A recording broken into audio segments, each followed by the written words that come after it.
আসসালামু আলাইকুম সুপ্রিয় দর্শক।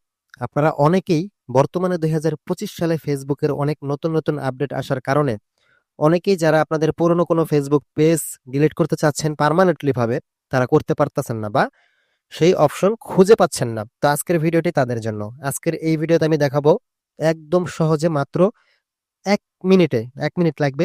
ঠিক আছে? যে আপনি আপনার ফেসবুক পেজ যেটা ডিলিট করতে চাচ্ছেন সেটা পার্মানেন্টলি ডিলিট করবেন কিভাবে? সেই প্রসেসটাই আজকে এই ভিডিওতে আমি দেখাবো। ওকে?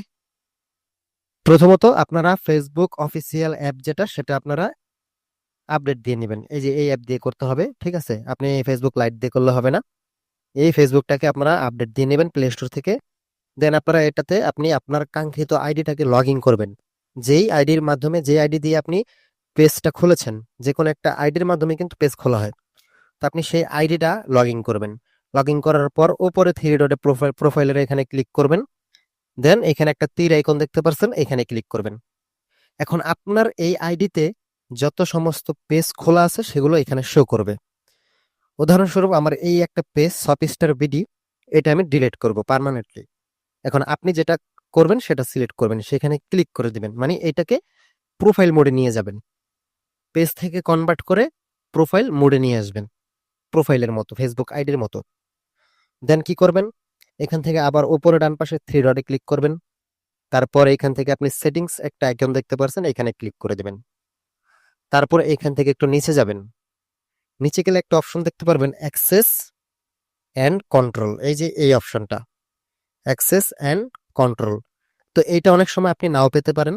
এর জন্য আপনি এই যে উপরে সার্চ বারে দেখতে পাচ্ছেন, এখানে সার্চ করবেন, অ্যাক্সেস লিখে সার্চ করবেন, চলে আসবে এই দেখতে পাচ্ছেন অ্যাক্সেস অ্যান্ড কন্ট্রোল। দেন এখানে ক্লিক করে দিবেন। ক্লিক করার পর এখানে দেখতে পাচ্ছেন তিনটা অপশন আসছে, ডিএক্টিভেটেড page, unpublish page, delete page.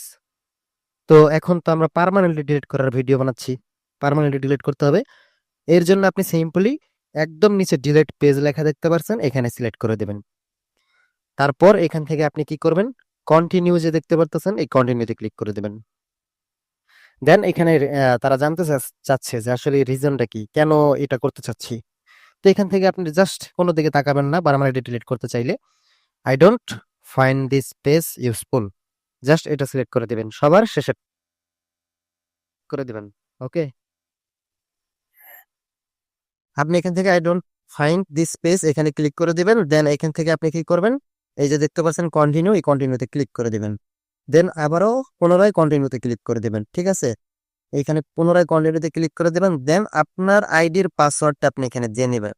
ওকে, আপনার যে আইডি, ফেসবুক আইডির সেই পাসওয়ার্ডটা এখানে দিয়ে নেবেন। তো আমি আমার পাসওয়ার্ডটা দিয়ে নিচ্ছি। ওকে, তো আমি এখানে ফেসবুক আইডির পাসওয়ার্ডটা দিয়ে নিয়েছি। দেন কন্টিনিউতে ক্লিক করে দেবো, জাস্ট কন্টিনিউতে ক্লিক করে দেবো। দেখতে পাচ্ছেন delete Shopstar BD page and information. Then এখানে ডিলিট পেজে ক্লিক করে দেব। তাহলে টোটালি ফেসবুক পেজ আপনার এটা ডিলিট হয়ে যাবে। আপনার ২-১ দিন সময় লাগবে পুরোপুরি ফেসবুক থেকে রিমুভ হওয়ার জন্য, মানে কোথাও শো করবে না।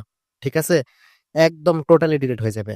২-১ দিন সময় লাগবে, আপনার এখান থেকেও চলে যাবে। দেখেন আমার কিন্তু এখান থেকেও চলে গেছে। এই যে আমি এখানে যে তখন যে আমি কি বলে তীর আইকনে ক্লিক করার পর কিন্তু পেজটা এখানে শো করছিল, এখন নেই, চলে গেছে। এভাবে ডিলিট হয়ে যাবে। আরেকটা বিষয় বলে রাখি, সেটা হচ্ছে আপনারা ফেসবুক পেজ ডিলিট করার সময় অনেক সময় ভাবেন যে আমার ফেসবুক পেজে অনেক কিছু আছে, অনেক ফটো, ইনফরমেশন বা ভিডিও আছে, তো পেজটা ডিলিট করলে এগুলো ডিলিট হয়ে যাবে। এগুলো কিভাবে সেভ রাখা যায়, সেক্ষেত্রে যদি আপনারা চান তাহলে আমি পরবর্তী একটা ভিডিও নিয়ে আসবো, অবশ্যই কমেন্টে জানাবেন। এমন হবে যে আপনি আপনার ফেসবুক পেজটাকে ডিলিট করে দিবেন, বাট এক ক্লিকে আপনার সেই পেজে যা যা ছিল সবকিছু আপনি সেভ করে ফেলতে পারবেন, মানে আপনি সংগ্রহ করে রাখতে পারবেন, সেগুলো কিছু হারাবে না। ওকে, এই ভিডিও চাইলে অবশ্যই কমেন্টে জানাবেন, নেক্সট এই ভিডিও আমি নিয়ে আসবো। তো আজকে এই পর্যন্ত ছিল, সবাই ভালো থাকবেন, আসসালামু আলাইকুম।